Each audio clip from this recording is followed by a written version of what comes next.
Bonjour Guillaume. Bonjour Virginie, bonjour à tous.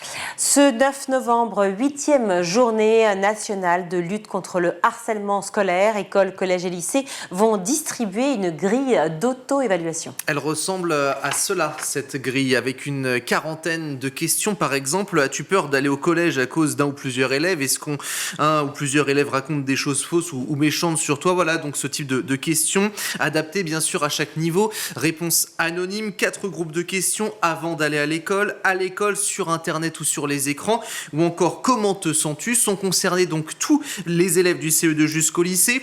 2 heures de temps sont d'ailleurs pris aujourd'hui avec un débat. Gabriel Attal était ce matin sur RTL.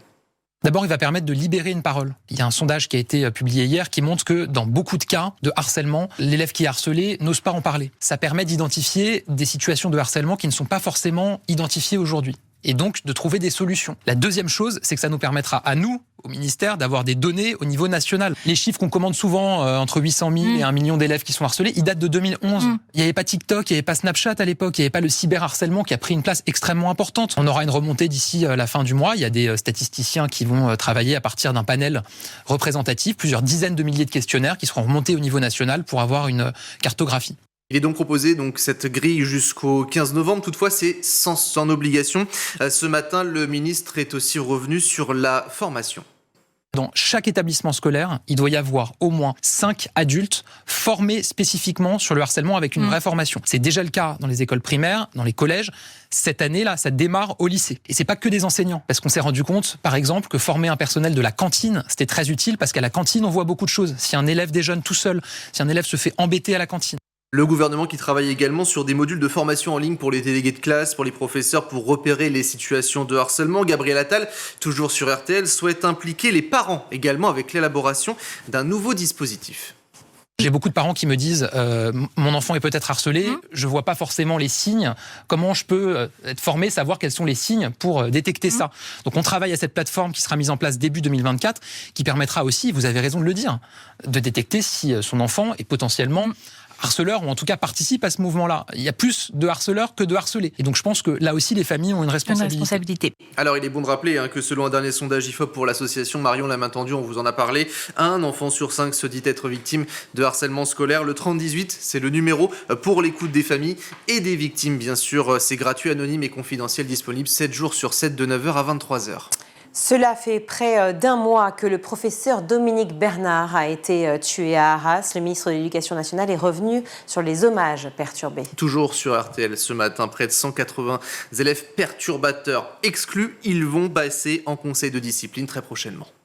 L'autorité de l'école, on ne la conteste pas. On s'y soumet. Pour 183 élèves, sur les 500 et quelques qui ont fait des perturbations, ça a été particulièrement grave, avec des menaces, de l'apologie du terrorisme. Et donc, comme je m'y étais engagé, ils ont tous été exclus à titre conservatoire de leur établissement. Ils attendent leur conseil de discipline qui statuera. J'aurai un point à la fin du mois sur l'ensemble des conseils de discipline et sur les sanctions qui auront été prises. Par ailleurs, toujours en lien avec la sécurité des établissements scolaires, le ministre est revenu sur la possibilité de l'application d'un bouton d'alarme dans les établissements. Lui qui s'est entretenu avec les élus locaux en début de semaine, la présidente des régions de France y est notamment favorable. Pour le ministre, il faut tout simplement une généralisation.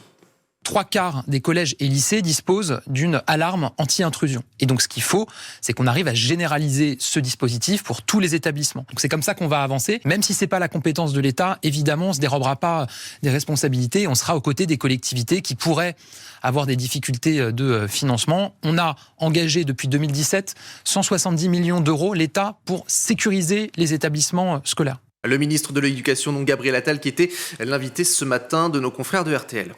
Nous vous emmenons dans le Doubs à l'occasion de cette journée nationale contre le harcèlement. Eh bien, des élèves de l'école de Roche-les-Blamont ont réalisé un clip au mois de septembre. Oui, un clip en ombre chinoise. Il s'agit d'une chanson de prévention contre le harcèlement, interprétée par près de 80 élèves du CP au CM2. Ce n'était pas d'ailleurs la première fois qu'ils chantent. Ils l'avaient déjà fait pour l'une de leurs camarades ukrainiennes. Alors le harcèlement, stop, c'est terminé. Il faut en parler. Voilà le refrain, extrait.